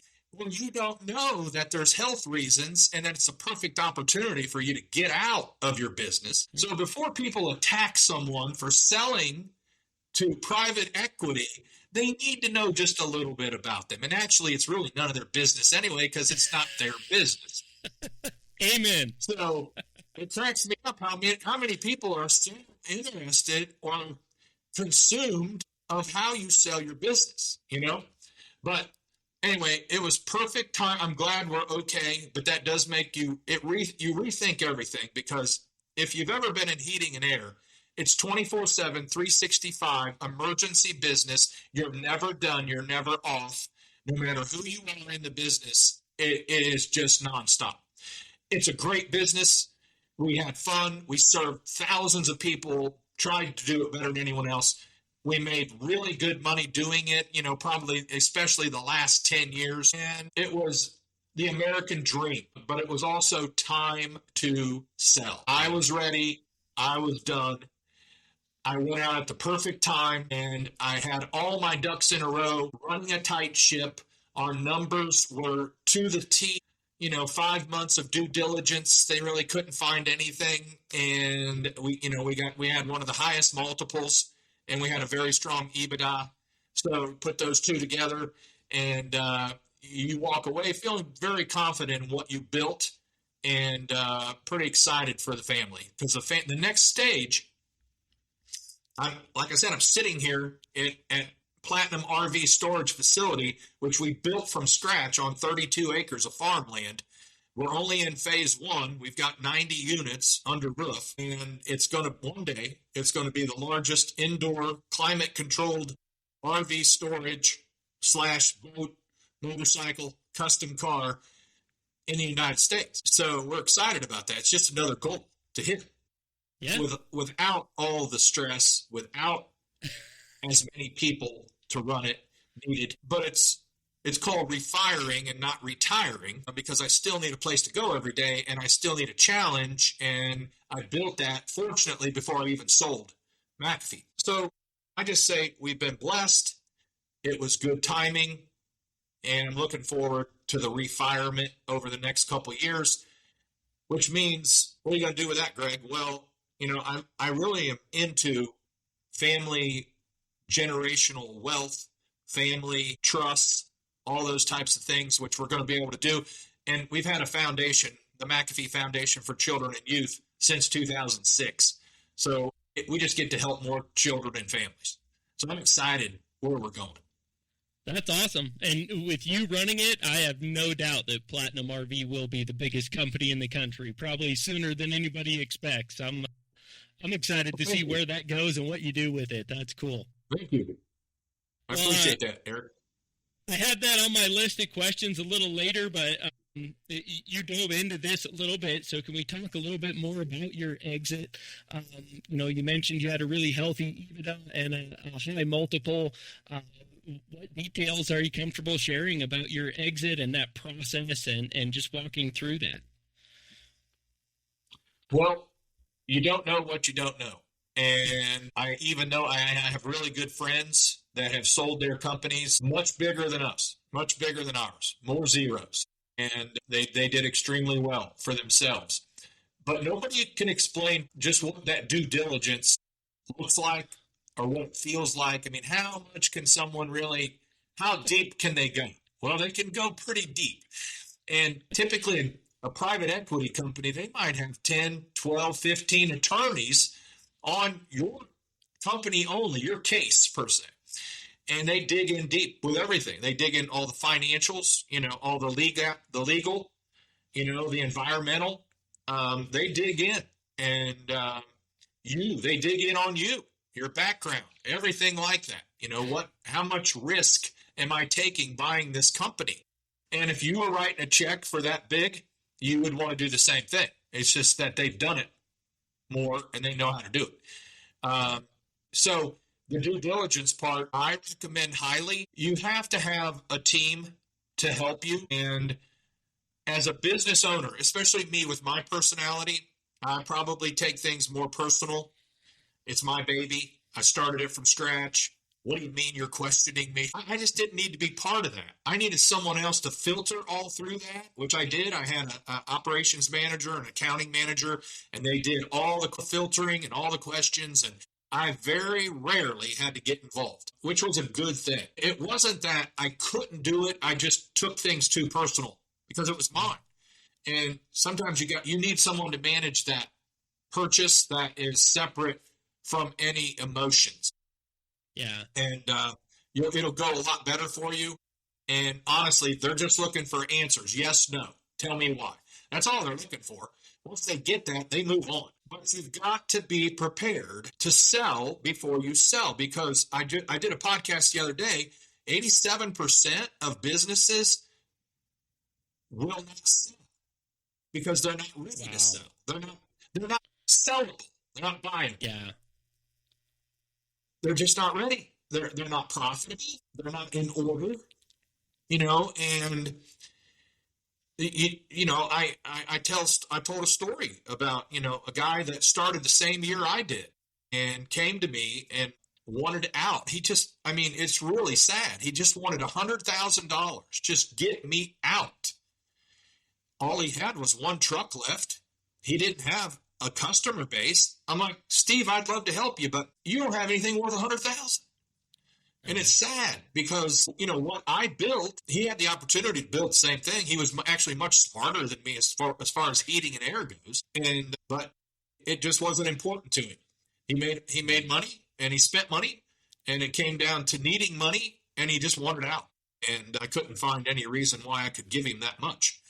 But anyway, you've got to be ready to sell, and you've got to build your company. Either if my kids wanted to take over, because they both worked in my company many, many years, especially my son. He started when he was 5 years old, and he worked, he's 31, and he probably worked 23 years out of 31. He worked almost in every area. And, but he realized that's not his calling. He's a year away from getting his PhD in leadership now, but he realized that's not his calling. He's got a good example at home. Yeah, and he's married now with 2 kids, and he is so glad that he didn't. And I never once made him feel guilty that, I built this for you. You should come in here. That was not my intention at all. If they wanted to come in, if my daughter wanted to come, she's in nursing. If they wanted to come in, then we would have figured out how to accommodate that. But when they said, we have no interest, don't be upset. My son told me in 8th grade, are you going to be upset if I don't come in the business? And no, what do you want to do? And, it is what it is. So you have to figure out as an owner, are you transferring it to the family? Are you going to leave it? I hate the word leave, because you don't leave a business. It's a baby. You don't leave a baby with someone. Trust them to manage that baby. Are you going to sell it? Are you going to sell it to another company? Are you going to sell it to private equity? Honestly, very few heating and air conditioning companies would pay me what I got for my business. If they did, everybody'd be calling on those companies to buy businesses. Do I agree with everything private equity does? No, not at all. And some of it really sucks. And some of it sucks for a company that I built for 35 years and done some really cool things that they're no longer doing. But I had to come to reality and say, it's not my business anymore. Yeah. I did what I could do, and I'll be held accountable for what I did when I owned it. I don't own it anymore, and I can't control that, so I'm not going to worry about it. But yeah, there are some negatives to anything you do. No matter who you sell it to, nobody's going to do what you did exactly anyway. So you just have to decide. And when you're getting ready to sell, number one, it's going to be ready to sell. And there's books on this. You can hire coaches on this, how to sell your business. If I had it to do over again, I probably would have prepared another 6 months for sale, because I think now, knowing what I know, I probably could have done a few cool things to make it worth a couple more million per se. $1 million's $1 million, right? And it would be worth waiting 6 months for. But I I came out well, and I did some cool things, um, and but I help, I can help other people. Hey, if you think about doing this or this, that it'll probably be worth more. Um, so I enjoy doing that, and there's other guys that do the same thing. Um, but if you've run a good business, then you all you need to run it through all the way through the end. In other words, you need to be ready. You need to be ready to sell or Yeah. or transfer it to someone else. But you don't want to just, even if you're transferring it, if I was transferring it to my kids, I wouldn't say, okay, here you go, see you later. It would take a lot of coaching, and it would take still being maybe on the board or a consultant or always there to say, here's what I would do, to consider. So there's nothing easy about starting a business. There's nothing easy about running a business, and there's nothing easy about exiting a business.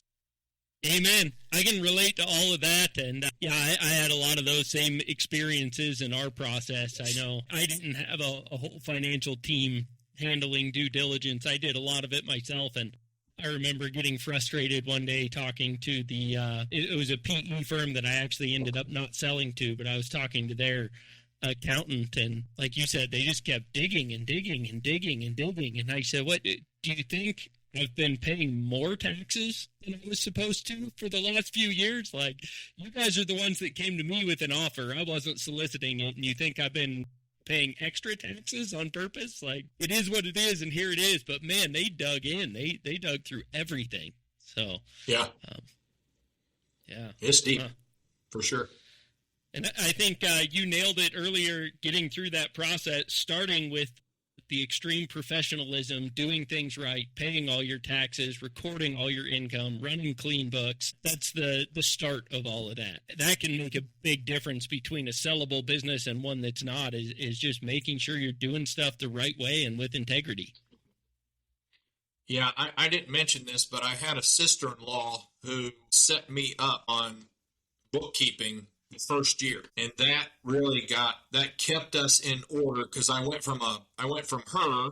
She managed my books for probably 7 years, and she had a full-time accounting job, so until it got just too much, and then she turned me over to an accountant, and then I went from a CPA, and then I went from an individual CPA, and then I went from a CPA to a CPA firm, and then along the way we built our own accounting department where I had an account manager. So our books were, they balanced to the penny every month.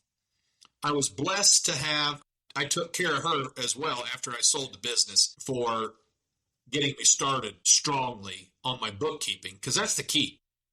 Yeah. So many guys, as I coach them, I'll say, when's the last time you got a financial statement? And if it's January, some of them say, I hate that. I think August. How do you know where you are? Yeah. So that's very important. I mean, we had a goal that we were going to have the books completed by the 10th of the month.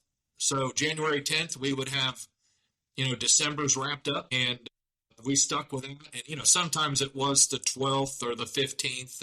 But when we were going through that due diligence, they would ask for all kinds of things. And they would say things like, just get it to us within 2 weeks, and we would have it to them within 2 days.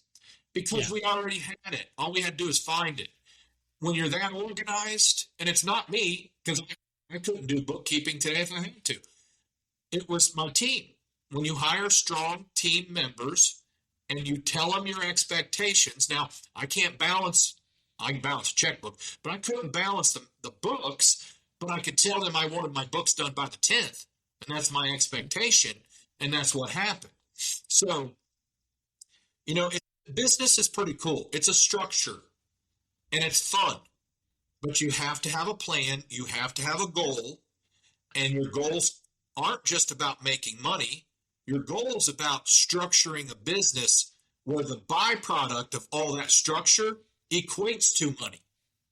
Yeah. But it's not just about making money. If you're going to chase money, you're going to be chasing it the rest of your life.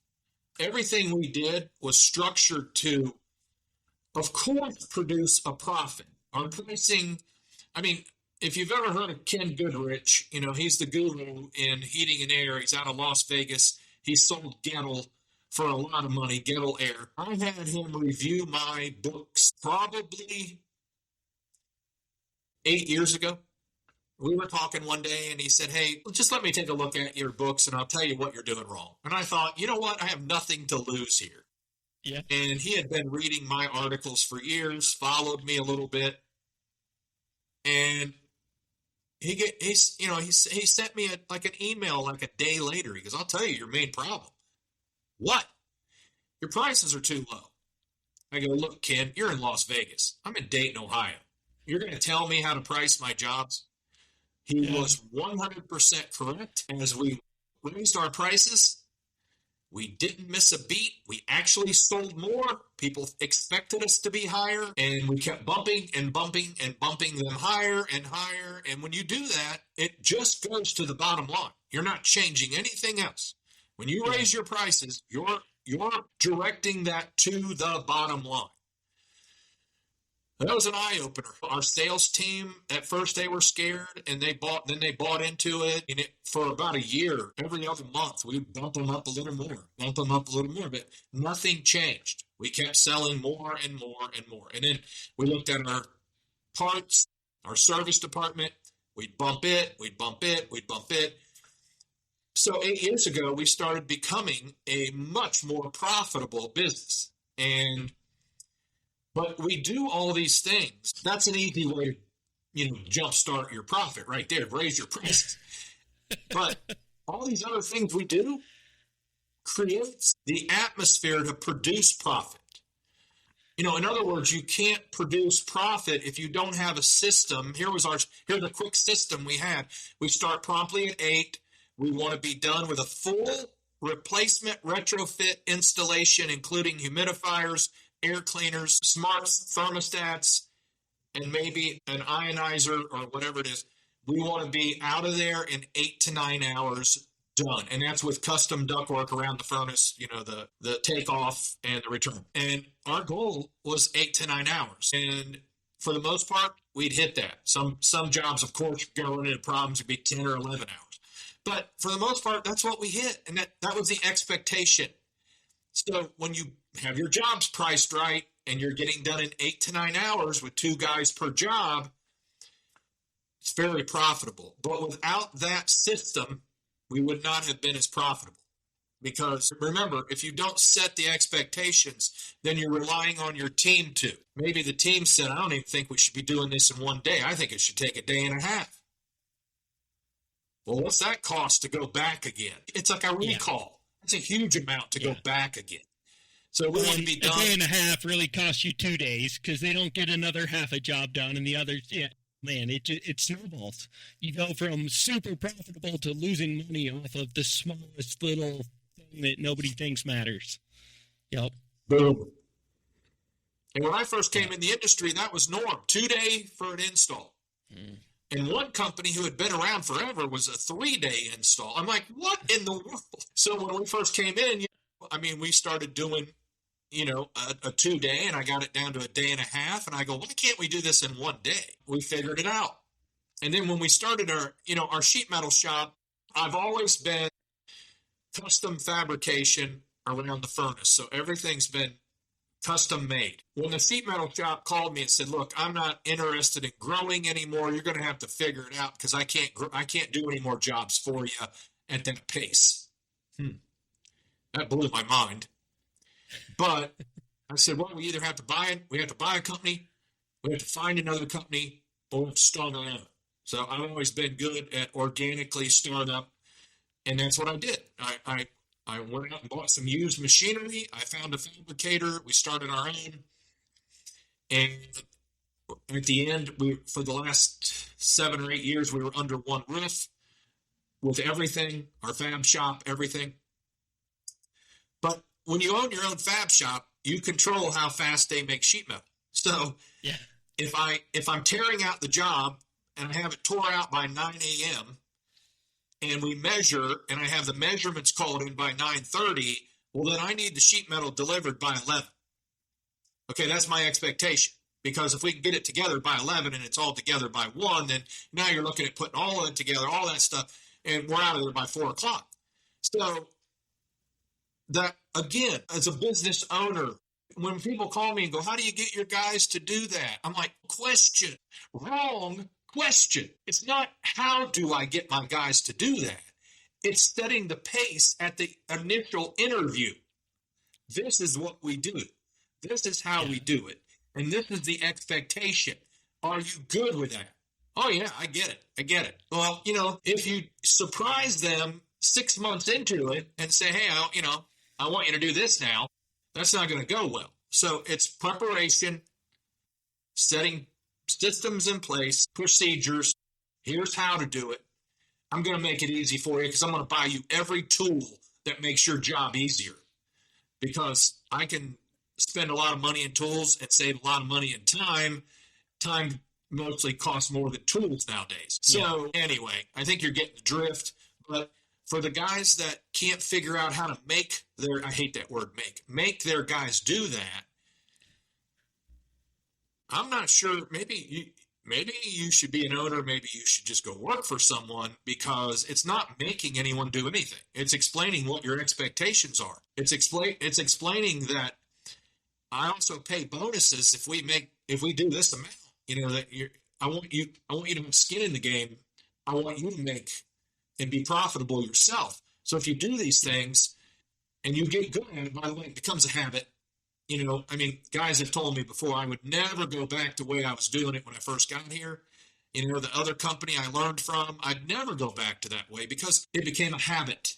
And they like the look and they like the time it took to do that. And they just got used to it. It's clockwork. In general, people like to win. And you build systems that produce winners. People like to be on a winning team. Yeah. So. And by the way, we had multiple meetings, not for meeting's sake, but we had company at the end, and we've had company meetings since the garage days. I'd meet with 3 or 4 people in my garage, and we'd discuss the week. But we'd have company meetings, mandatory, 4 times a year, every quarter, Saturday mornings. I'd cater in full breakfast from 8 to noon.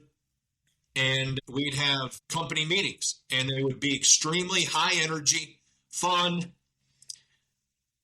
updates. Here's where we're going. Here's what we're doing. Here's what we're not doing anymore. Here's what's happening.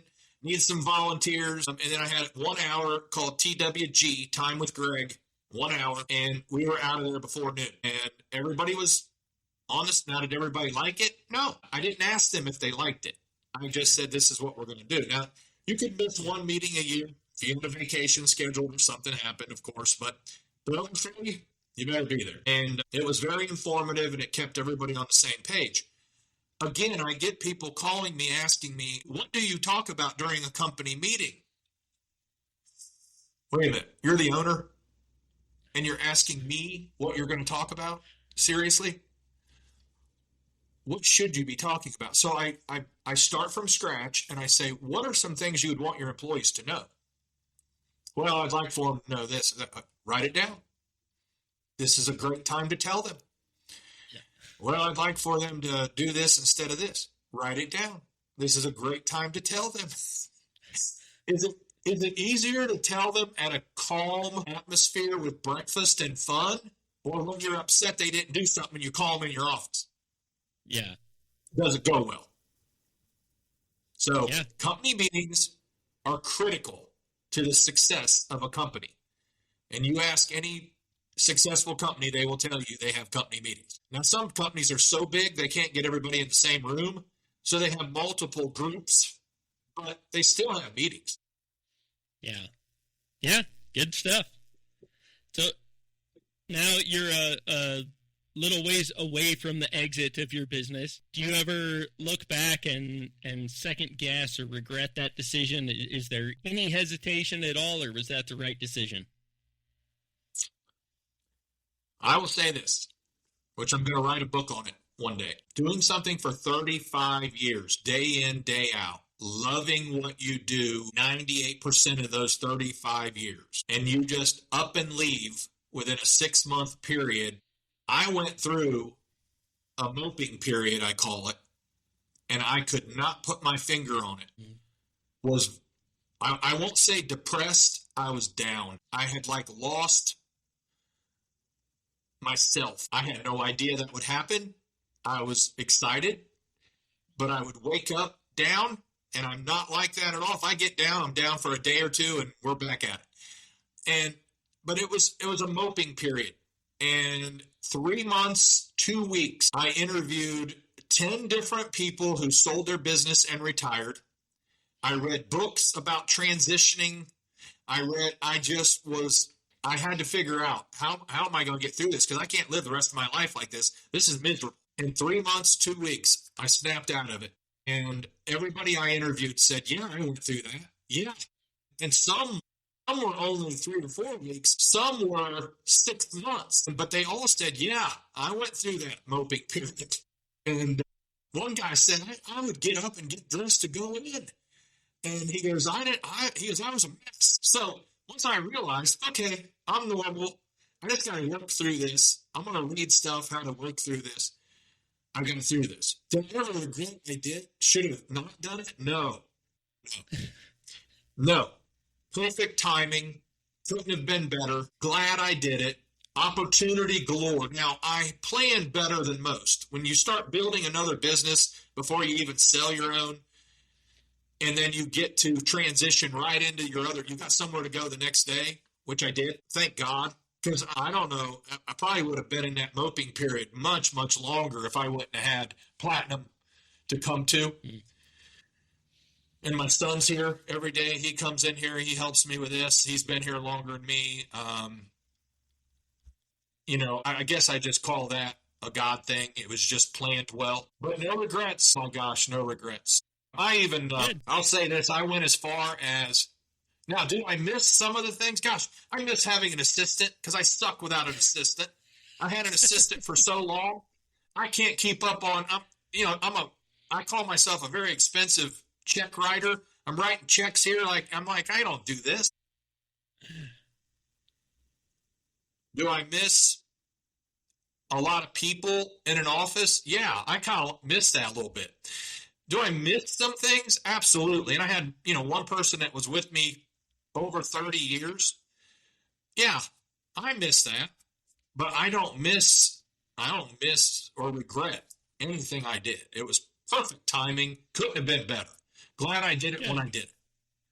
Congratulations. Thank you. And I'm looking forward to growing Platinum. That keeps, we're going to an RV show this weekend. My son and I, we got a booth. Just like I used to do in the early days of McAfee, we do a lot of home shows. So, it's kind of a phase 2, but I don't have to make a sale today. I'm not going to not eat. Yeah. A lot less pressure.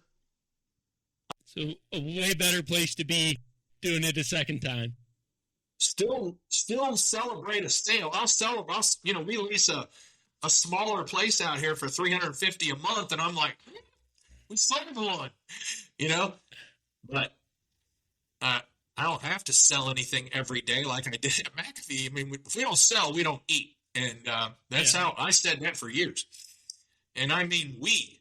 So, when I say you're putting food on tables, there was many times we made payroll when we didn't have the money to make payroll. And we always paid ourselves last if there was any left. And that was my wife and I sitting around a table writing checks like I do right here. All that pressure's gone, and I've been blessed financially. That's why so many people hit the lottery and they're broke within 7 years. Fortunately, I've had some higher income, especially over the last 10 years, to kind of get used to that. And I'm not going out and blowing it. I'm trying to make really good investments and be a good steward of God's property, of the money, of just what we're going to do over the next 10, 20 years. Yeah. Yeah, a couple weeks after we closed on the sale of our business, I had to go renew the registration on my personal vehicle, and I was like, oh, well, I haven't done this in over a decade. I always just dropped it on my secretary's desk and let her take care of it. No. So, yeah, only without an assistant. Yeah, Uh, it's true. I mean, you get used to something for many years. I had an assistant for many, many years, and uh, I'm just used to. How do you do that? I mean, you mean I got to call them myself? and I got to go run errands. Oh man! So What's a stamp? where do you get them? You mean Yeah. stamps are that high today? Well, I'm sure that decision to sell. It sounds like you guys had some health stuff going on, a lot of considerations. But what were some of the things that maybe you wrestled through or had to consider as your wife and you made the decision to sell or not?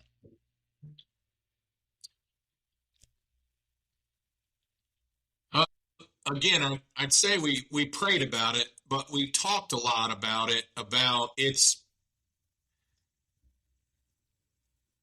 I'd say, I don't know, to put this nicely, because who knows who listens to this, but when my expectations that I've always had of working hard, working long hours, I mean, it was just part of who I am from day one. I mean, I joke with people all the time, say I only worked half days. I just picked which 12 I worked. Um, because my dad worked hard. I got my hard work from my dad. He just worked hard. And I had to mix smart with it. I had to work hard and work smart. But I just worked long hours because it we had to eat. And my wife's goal, by the way, was always to be a stay-home mom, even when she was little. I want to be a stay-home mom. So when we met, she did graphic arts when we were expecting Travis. She quit because of the fumes around the graphic arts, and she put a notice in. And we did something cool then because I was just really getting to understand finances. Lived on my salary for a while without hers. We banked hers, and we said if we could live on it for so long, then you'll be ready to quit. And and we did. So that gave us a little confidence to live without her salary because I was not drawing very much at all. Believe me. So we did that. We talked and said, I'm going in on Saturdays myself, and all the trucks are here, and nobody's working, but we have jobs on the board, and nobody wants to work past 4 o'clock. And I hear people are complaining about working past 4 o'clock. My DNA, I just couldn't take it because everything, and it's a great company today, and there are great people that work there, and I would recommend them highly. Matter of fact, I'm building a new house, and they're going to be doing some of my work that I like running the line sets and pre-bending and all that stuff that I love.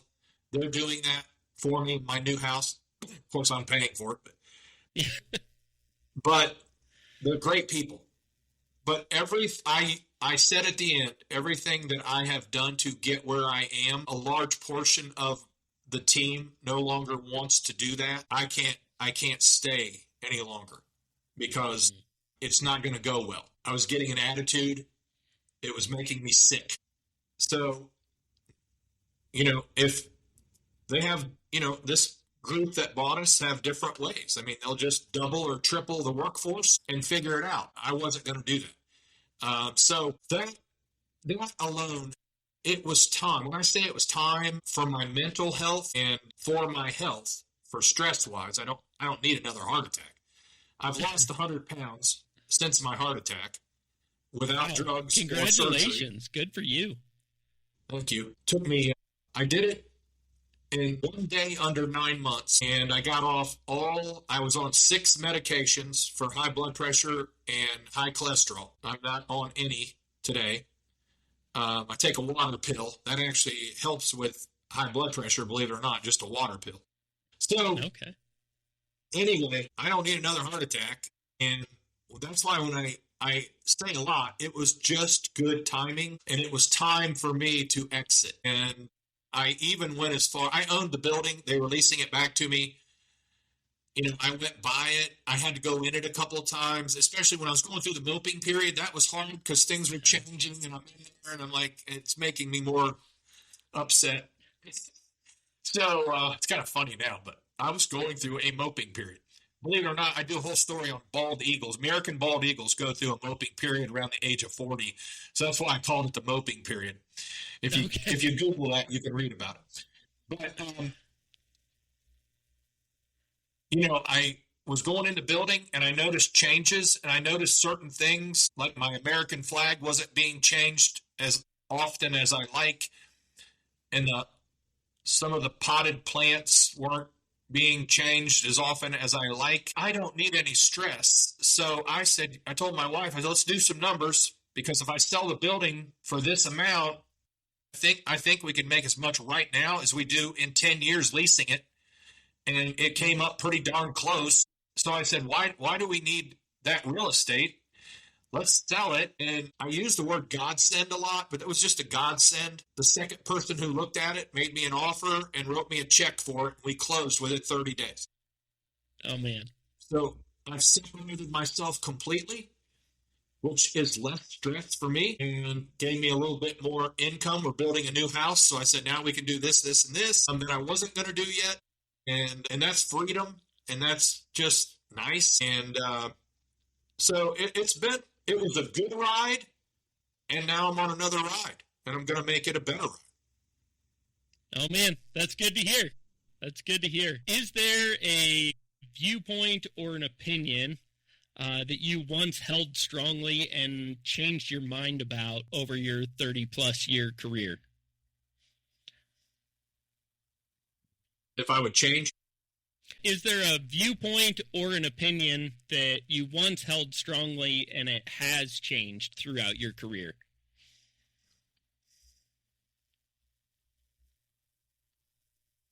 I would say a couple things.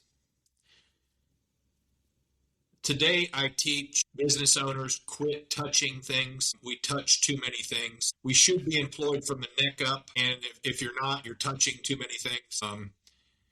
Meaning you should be thinking more and strategizing and setting goals and with other key players, but you should be employed from the neck up. And I touched way too many things, probably the first 15 years, and probably micromanaged too much earlier on. So when I teach flow growth, I probably could have grew a little bit faster by putting better professional management systems in place earlier. No regrets per se, because everything worked out fine. But that's some things I would have done differently that I thought was right.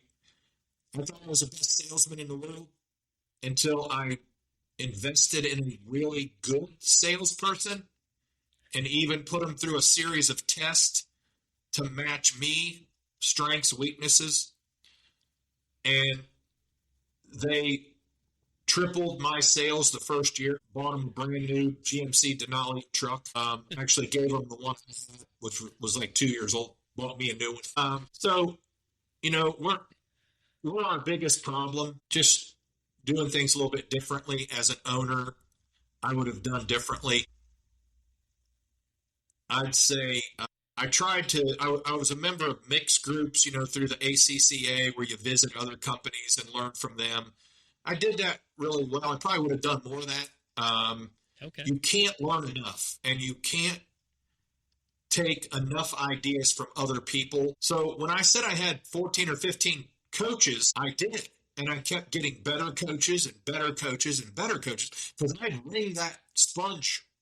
I'd wring it out of them, man. I'd get everything I could out of them, and then I'd get a better coach and more expensive coach. I spent, a lot of money, hundreds of thousands of dollars on coaches, but they helped me.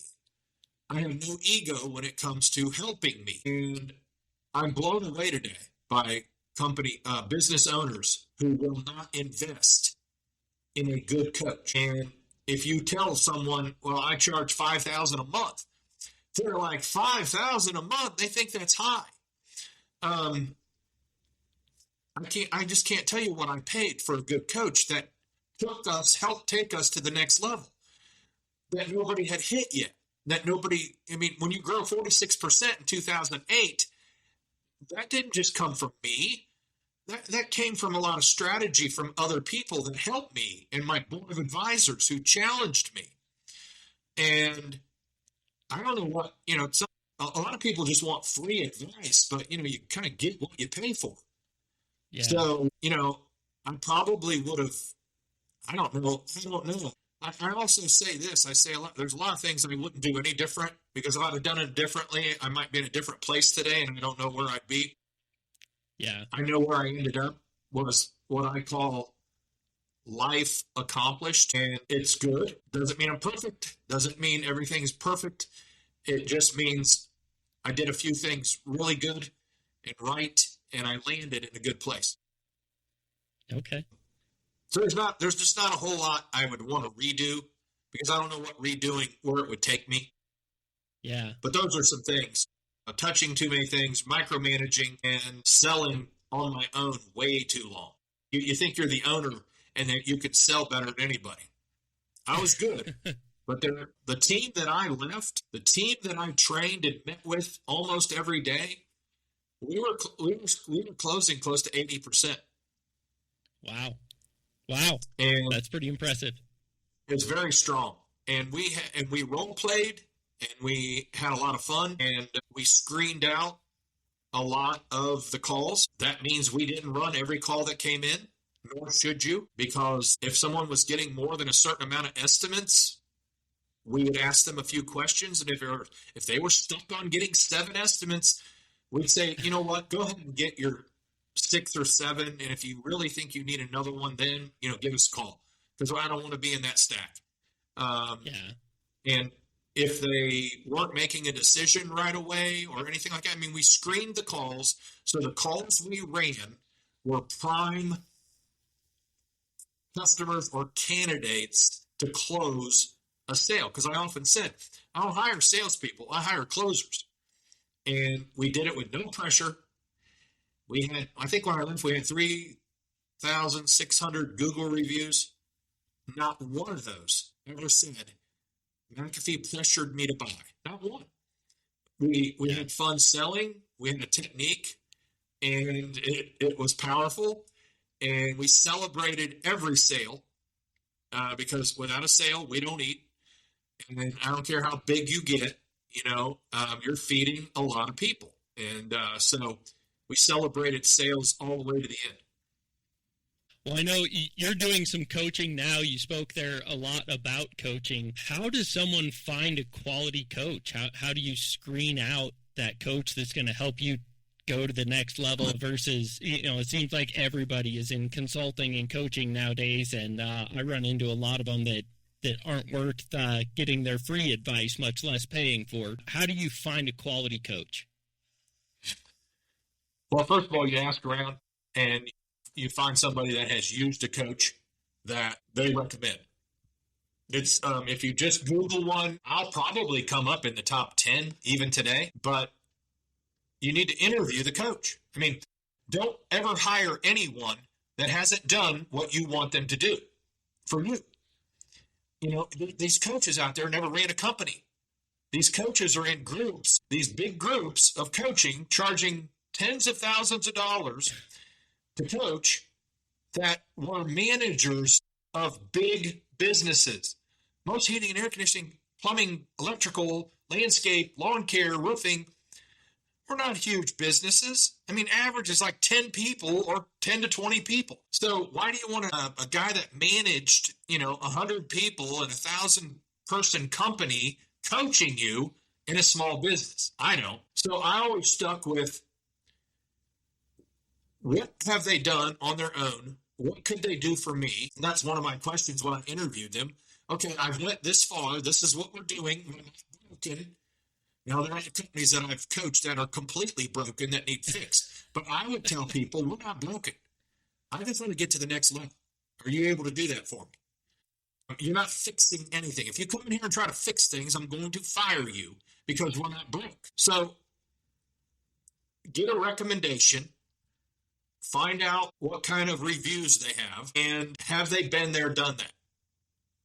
If they haven't been there, done that, that's the first thing I say. I'm not interested. Gotcha. That's some good advice. Well, as we're getting here close to the end, My favorite question, you've mentioned that you are a person of faith, that you're a Christian. How did that affect your leadership journey and the way that you ran your business? Yeah. My perfect answer would be, my church answer would be, I thought through everything before I said it, and I was a really nice guy. But that's not the truth. But what it did was, I read, this is actually right here. This is my leadership Bible I've had since like 95. It's based on, there's so much in the Bible about leadership. And I try to read that every day to get wisdom about business. Because when you don't have a background in business, you've never worked as a business owner, you never took a business class, you need all the wisdom you can get about business that you can gather by reading, watching others, learning. So, I would pray for God help me be a better leader, because leadership, everything falls on leaders, on leadership, as John Maxwell says. And if you're not a good leader, you're not going to have a good business. You're not going to run a good business. So first of all, you have to learn to lead, or a very small percentage are natural leaders, but they're out there. But a lot of them, you have to learn to lead. You have to learn to lead better. You got to have some natural leadership or initiative or drive to start a business, of course. But then you got to learn how to lead, because you're going to be hiring people, and sometimes that's the first time you've ever hired anyone in your life. And then you've got to lead them every day. So I pray for wisdom in how to lead. I pray for my team every day, help them.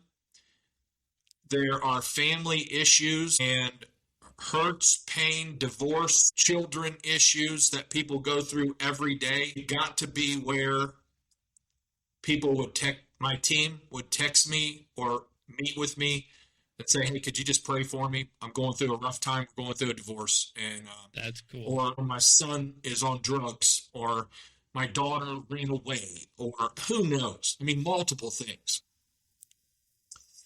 So we even had a prayer request form online, and people in our community would fill it out, and it was all through the website, so it would just come to me.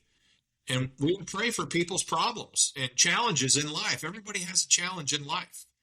And if you say you don't, you probably have more than others. But it's not a crutch by any means. People say Christianity is just a crutch. No, it's not. It's it's strength, it's power like no other. There's more. Jesus talked more about finances in the Bible than any other parable. And there's a lot of business information in the Bible of how to run a business, how to treat people. And I prayed for work every day. We pray for work. Again, it goes back to putting food on tables. I don't want my team to come in here too often and not have a job. And if you're in the heating and air and plumbing, but installation-wise, that happens. Just stay home today because we don't have any work for you. Mm-hmm. Well, that sucks after about 2 days. You know what I mean? Do it one day and go, I get a day off. But after 2 or 3 days, that's going to affect your paycheck. Yeah. So I prayed for work for everybody. I prayed for families. I try to pray a lot, and I rely on God. I try to do this. I rely more on God than myself. Because if I rely on myself, it's probably not going to go well. God gave me a gift to do certain things, but I can't do it by myself. Yeah. Amen. Well, that's good stuff. Our last question, we wrap up every interview to either fuel or settle the debate. If you have a job to do and need a cordless tool, which brands do you prefer? I'm going to have to say Milwaukee. I think that's probably not. I can say 90% all the time. I say 75% of our tools when I left were Milwaukee. I figured the part of the country you're in and just the HVAC industry, I was guessing that was going to be your answer. Yeah. Awesome. It hold up well. They're powerful. I think the batteries match about everything you buy with Milwaukee. And, so you don't have to be buying separate batteries all the time. And we had less challenges, and that's a good thing with employees. They had to provide their hand tools, but we provided a lot of cool tools. They had to be responsible for it, but I won't go all into the depth of what that means. We provided some cool, anything that would make the job go quicker and more efficient or neater. If that would cut that line cleaner and look nicer, we might invest in it. Or if we can get that meter that makes that more accurate, that refrigerant charge more accurate, we probably will. Or if that thermostat shows us the meter gauge and it's more accurate, we'll probably buy that thermostat. I was also a really stickler. I'm a buy American type of guy. And that's something that has changed as well, which really bothers me, but it's not mine anymore. I tried to buy American products as much as I could. All our furnaces and air conditioners were made in the USA, and our A-coils were assembled in the USA. I couldn't control that. A lot of the thermostats were made in the USA. Our air cleaners made in the humidifiers made in the USA. To the new group, they could care less. So, but again, it's not my company anymore. It's theirs. Yeah. Yeah. Awesome. Well, I really appreciate you taking the time to chat with me and chat with all of our guests. And you are still actively doing coaching and consulting, correct? I am. And my son helps me. We do some testing for people that kind of tells you your strengths in your business and who you need to hire and why you shouldn't be doing something. So we mix that in with the coaching. I don't do any technical coaching at all. I haven't touched a furnace in 15, 20 years. I do strictly how to grow your business, how to think differently, how to become number one, how to put systems in place, how to get your finances in a row, and how to just think differently than your competitors. And that's worth gold. Like I said, you're paying for something that's going to pay off later. You just don't know it yet. Gotcha. Yeah, that sounds good to me. And so if our listeners are interested in engaging with you, what's going to be the best way to reach out to you or get a hold of you? Yeah, you can. There's a couple different ways. I have a GregMcAfee.com, GregMcafee.com. It's my Greg McAfee website. Getting ready to update it, but it's there. And then if you look up Platinum RV Storage, it's our new business, and there's a way to get a hold of me there as well. But it's not hard to find me. If you Google Greg McAfee, there's all kinds of business and HVAC stuff out there. So it's fun, and I love helping guys who are very interested in getting to the next level. Awesome. Well, we'll make sure we link both of those websites in the show notes. And, man, this has been incredible. You got me fired up, excited about leadership in a way I haven't been for a while. So, and I really appreciate your time. I really appreciate your insight and your knowledge. And this has just been wonderful, an excellent time. Thank you. Thank you. I appreciate it, Eric. Thanks for having me on. Yeah. And thank you guys for joining us here on From the Ground Up Show. If you want to reach out to us, you can find us online, fromthegroundupshow.com. We're on most major social media networks at From the Ground Up Show. Again, if you guys would like, share, subscribe, follow, all the things, leave us a 5-star review. That really helps bump us up in the algorithms. And make sure you click that auto download button. Make sure you're getting every episode downloaded automatically every week. Until next time, keep grinding.